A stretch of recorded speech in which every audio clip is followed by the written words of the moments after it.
ভারত বাংলাদেশ সম্পর্ক অত্যন্ত স্পর্শকাতর পরিস্থিতির মধ্যে দিয়ে পার হচ্ছে। মোহাম্মদ ইউনূসের নেতৃত্বে অন্তর্বর্তীকালীন সরকারের আমলে বহু ছাত্র নেতা ভারতের ম্যাপ পাল্টে দেওয়ার হুঁশিয়ারি দিয়েছিল।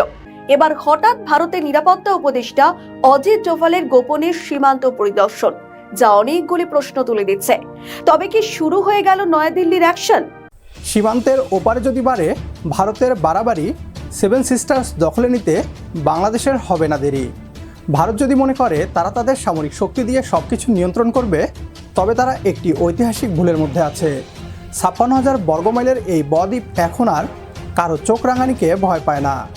ভারত বাড়াবাড়ি করলে বাংলাদেশের কৌশলগত পাল্টা জবাব হতে পারে সরাসরি সেভেন সিস্টার্সের দিকে নজর দেয়া।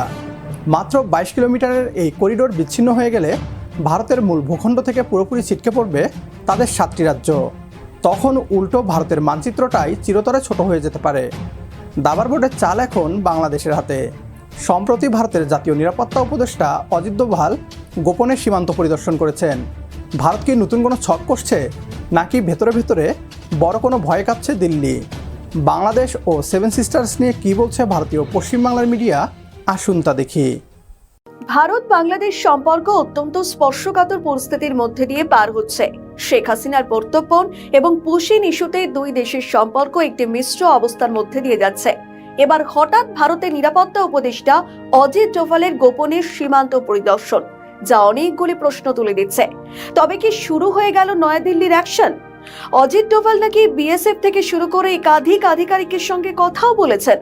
পাশাপাশি শোনা যাচ্ছে বাংলাদেশের ভিতরে কোথায় কি রয়েছে সবটা নিয়েই তিনি আলোচনা করছেন। হঠাৎ করে বাংলাদেশের ম্যাপ নিয়ে আলোচনা কেন? তাহলে কি কড়া কোনো অ্যাকশনের পথে হাঁটতে চলেছে ভারত? গোপন সূত্রে খবর, ভারতের জাতীয় নিরাপত্তা উপদেষ্টা অজিত ডোভাল নাকি বাগডোগরা দিয়ে পৌঁছে সীমান্তবর্তী এলাকা পরিদর্শন করেছেন। শুধু তাই নয়, বাংলাদেশের ম্যাপ নিয়েও নাকি আলোচনা হয়েছে। এখন প্রশ্ন উঠছে, তাহলে কি বাংলাদেশের গতিবিধি সন্দেহজনক, যে কারণে নজরে রাখতে হচ্ছে নয়াদিল্লিকে? মোহাম্মদ ইউনূসের নেতৃত্বে অন্তর্বর্তীকালীন সরকারের আমলে বহু ছাত্র নেতা ভারতের ম্যাপ পাল্টে দেওয়ার হুঁশিয়ারি দিয়েছিল।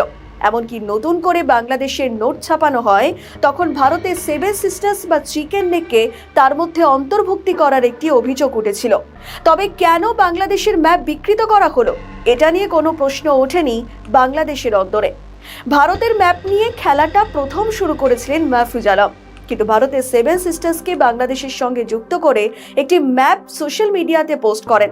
তখন থেকেই মূলত শিলিগুড়ি করিডোর আলোচনায় উঠে আসে। তারপর থেকেই সীমান্তে ভারতের নিরাপত্তা জোরদার। বিএসএফ বিজেপির উচ্চ পর্যায়ের নয়াদিল্লিতে বৈঠকের আয়োজন করা হয়, কারণ ততদিনে পুশিন নিয়ে দুই দেশের মধ্যে উত্তেজনার পারদ অনেক উচ্চতায় পৌঁছে গিয়েছে। এখন হঠাৎ করে সীমান্ত পরিদর্শনে গিয়ে বাংলাদেশের ম্যাপ নিয়ে আলোচনা এনএসএ প্রধানের।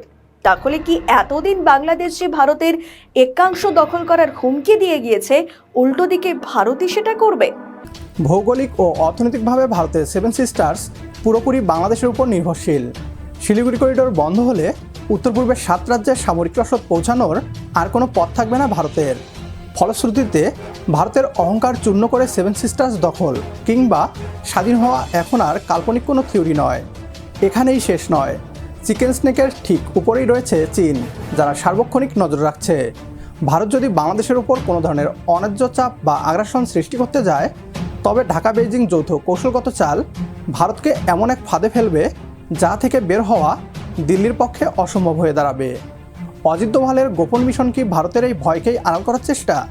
আপনার কি মনে হয়, ভারত বেশি বাড়াবাড়ি করলে তাদের মানচিত্র কি সত্যিই বদলে যাবে? ভূ রাজনীতির এই খেলায় দাবার চাল এখন কার হাতে, ভারত নাকি বাংলাদেশের? কমেন্ট করে জানিয়ে দিন আপনার গুরুত্বপূর্ণ মতামত। সেই সাথে ভিডিও শেয়ার করতে একদমই ভুলবেন না। পরবর্তী ভিডিও দেখার আমন্ত্রণ জানিয়ে বিদায় নিচ্ছি আজ। আল্লাহ হাফেজ।